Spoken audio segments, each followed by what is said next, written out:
You're always going on YouTube. This has a gold here with Formula 1 2012 season review. I'm really excited to bring this video today because it will sum up the entire season, what's happened, what are the good points, and what has just generally happened that's made such a spectacular season. The background gameplay will be me playing as Daniel Ricciardo in the Toro Rosso on the right there. Around the track of Brazil, I'll just let that play over and over while I explain what I think happened. So yeah, the Brazilian Grand Prix was definitely the highlight of the year for me. But still, that sort of sums up the entire season, which has 7 different winners in the first 7 different races. 8 different race winners in total out of the 20 races. Probably should have been 9 or 10 with Nico Hülkenberg and Sergio Perez winning the Grand Prix, but it wasn't to be. They're bound to win lots of races next year. Really hyped up for that. So yeah, the F1 2012 season started in Australia. Jenson Button won that Grand Prix. However, the main fight was between Fernando Alonso and Pastor Maldonado, who was able to keep the pace of the Ferrari, shocked the world, and basically was there all the way until the end where he crashed on the final lap. There's also an epic gameplay or race between 8th to 13th place, including Perez in the Sauber, the 2 Toro Rossos, a Force India and a Mercedes.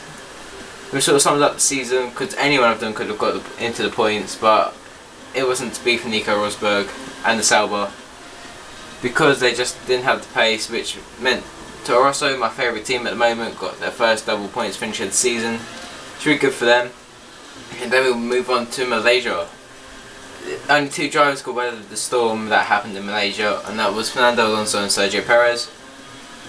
They had an epic fight. Perez probably should have won the Grand Prix, but he finished second to Alonso because he made a mistake, came onto the back straight, which cost him. Can't feel sorry for him, but that was his first highlight of the season, and sort of set a trend for him for the rest of the season, allowing him to get good results every now and then on the podium. But that was all that really happened in Malaysia. China had even less entertainment, because basically what happened was everyone's thinking about whether Rosberg could manage his tyres or not. He clearly did. He won the Grand Prix, fair play to him. Lots of drag strips going on down that back straight with DRS, etc. And then we move on to Bahrain, which was the first victory of this year's world champion Sebastian Vettel, who eventually won the championship by just 3 points. So if he hadn't have got that win in Bahrain, he wouldn't have won the Grand Prix, or the entire season for that fact. He held Kimi Raikkonen, he was headed by Grosjean, which was pretty bad for Raikkonen, as he definitely would have beat Vettel, but Vettel beat him to the line because he got held up. And that's what really happened in Bahrain. A few overtakes, it was alright.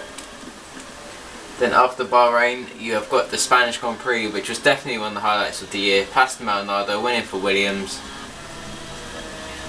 which was 500 to 1 on. I was tempted to put a bet on in the shop, but you know, A, I wouldn't be allowed, and B, I thought better of it because he wouldn't be able to keep the pace. He would just get overtaken at the start. But how wrong was I? He won the Grand Prix on a Fernando Alonso in a car that was definitely not up to the speed of McLaren and Red Bull. So fair play to them both. That was a pretty good Grand Prix, apart from Maldonado winning and Alonso finishing second. There was lots of overtaking, so that was good. Then we move on to the Monaco Grand Prix. In the Monaco Grand Prix, what happened was that Webber held off 6 of his other rivals, including Rosberg, his teammate, and the McLarens and Ferraris. They all finished the line within 5 seconds of each other, which was really good, really entertaining to watch. Proved how difficult it was to overtake around Monaco, proved how well Webber defended his position. Michael Schumacher got pole position for that, but still, he got a 5-place grid penalty for running his back of Bruno Senna in Spain. And then after Monaco, we move on to the Canadian Grand Prix, in which the 7th and final different winner of the first 7 races won the Grand Prix, which was Lewis Hamilton in Canada, dominated from start to finish, overtook Fernando Alonso for the lead, where Fernando fell from 1st to 5th. Sadly for him, if he had stayed in the podium, he would have won the World Championship, but he didn't know that at the time. Then after the Canadian Grand Prix, we move on to a very emotional European Grand Prix, and personally one of the top 3 races of the year to go with Brazil and Abu Dhabi. Vettel was leading the Grand Prix until the alternator problem, which caused him to crash out or retire. Not crash out, it's a bit extreme. And then after Vettel retired, that handed the lead to Grosjean. Grosjean also had an alternator problem, which also meant he had to retire, giving Fernando Alonso at his home Grand Prix a win. Very emotional for him, very proud for him. I can't imagine what he was going through at the time. Very emotional. I've never seen him so emotional in a Grand Prix, apart from maybe his first. It's a very good Grand Prix, very enjoyable, one of the top 3 for sure. Please check it out if you haven't already. I might put up a Valencia gameplay soon. But this of course is about real life. Then after Valencia, we move on to the German Grand Prix, I believe. I could be wrong. I'll go through them all anyway. The German Grand Prix, which was won by Fernando Alonso again, proving that Ferrari have been able to take the pace and win the Grand Prix, proving that they could outrun the Red Bulls and McLarens, which is very good, very fun, good to watch. Lewis Hamilton got a puncture in that. Oh, as I slide there. Lewis Hamilton got a puncture, which the main highlight of the Grand Prix. Wasn't that fun?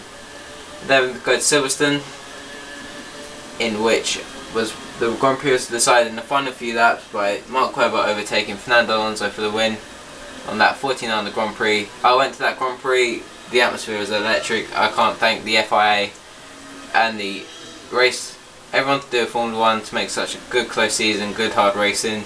Really entertaining to watch. As I said, I can't thank them enough for creating such a close season, which generated a lot of overtaking. But the British Grand Prix was won by Mark Webber, who overtook Fernando Alonso in the final few laps. And Vettel finished 3rd, Massa 4th. It's a bit like a Ferrari sandwich for most of the race. I sat at Copse Corner where a lot of overtaking happened, most memorably Bruno Senna when he overtook the Force Indias. Then after Great Britain, you go into the McLaren patch of the season, where Lewis Hamilton decided to dominate in Hungary. He's like, right, I'm going to win this Grand Prix, it's going to be me all the way, and he did. He won the Grand Prix, dominated from start to finish, not a lot of overtaking happened. Senna got a good result of holding off the Mercedes all the way through the race. And then we go into another McLaren track, which was Spa, won by Jenson Button. But that race will most notably be known for the start, where Hamilton and Grosjean collided, crashing into Fernando Alonso, who nearly got his head taken off literally. It's a good Grand Prix from that point on. Another double points finish for Toro Rosso, which I'm really pleased about. Toro Rosso is the team at the minute. This had a poor season, but they're fun to watch. The good racing all the way through the field. It was a good result for Toro Rosso there. Spa, the rest of them managed to finish 10th with no curves, which was a good result for him. And then after this, after Spa, you have the Italian Grand Prix, which is a Grand Prix in which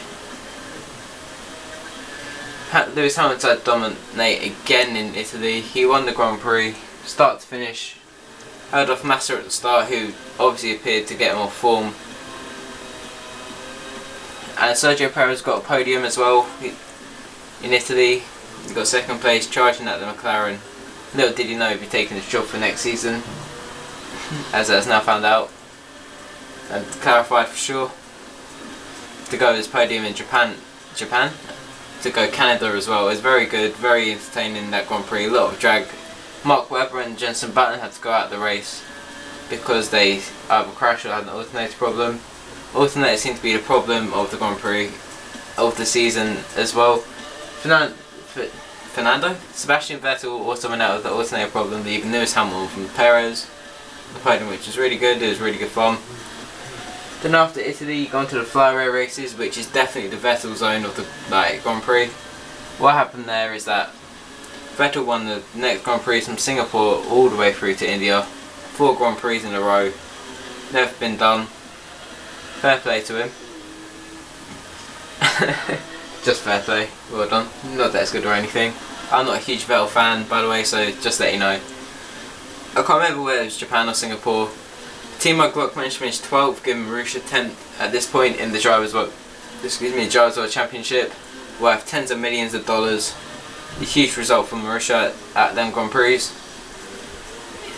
And then Korea and India were just known as drag strip races, in my opinion. The back straight proved to create a lot of overtaking in both Grand Prix, and Lewis Hamilton decided to collect the AstroTurf as a little memento in Korea. And then we move on to probably the best section of races in the entire calendar, Abu Dhabi, US and Brazil. In Abu Dhabi, that was definitely the second best Grand Prix in my opinion. There was a lot of overtaking, a lot of unseen and unpredicted opportunities that happened. Kimi Raikkonen winning the Grand Prix, making an 8th different winner in 20 different races. Great result for him, proving that he still has the skill even after being 2 years out going rallying. However, he only got the lead because Lewis Hamilton crashed out with a problem once again. It was really good. Mark Webber had a huge fight with Grosjean and the Saubers, which left, unfortunately, Grosjean and Webber out of the Grand Prix. Pascal Maldonado caused a few crashes with Webber as well. Really eventful Grand Prix for Mark Webber.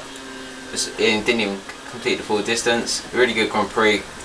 That was one of the highlights of the year. After being one of the most boring Grand Prix last season, it turned into a thriller this season. 2 safety cars, can't say more than that. Can't get more than that as well. Then you had the US Grand Prix. It was basically like driving in the wet and slicks in the sunshine, if that makes sense. There was no grip anywhere around the track because it was brand new. It had basically so much little grip that the tyres could not pick up traction. Pirelli went a little bit safe with the tyre choices, choosing the medium and the hard compound. But I believe they should have chose the soft and the medium compound tyres.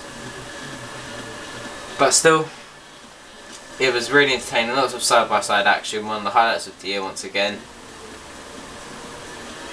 That Grand Prix was won by Lewis Hamilton, overtaking Sebastian Vettel to win the Grand Prix, which would never happen in 2011 because Vettel had the dominant car at that time, so he got overtaken by Perez.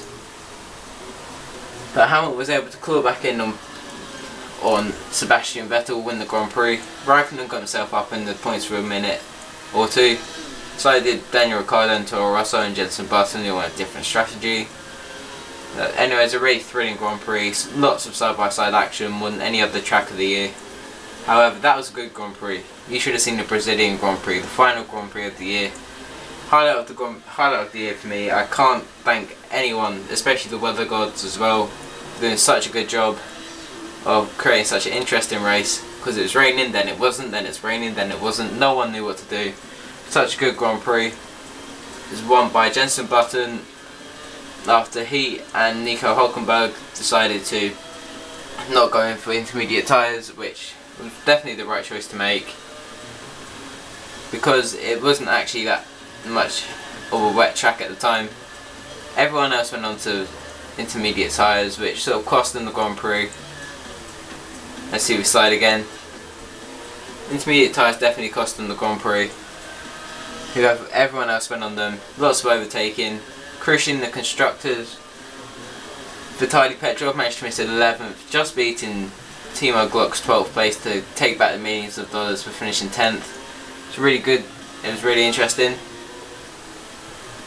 In that term, the weather gods just played so much of a part. It's so difficult to explain what happened. Nico Hülkenberg was in the Grand Prix for most of it. He should have won the Grand Prix, but he slipped at this corner here, slid out wide, gave the lead to.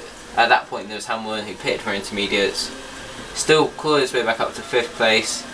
Even after running into Lewis Hamilton, they had to go for a cheeky overtake there. But yeah, that's definitely one of the highlights of the year.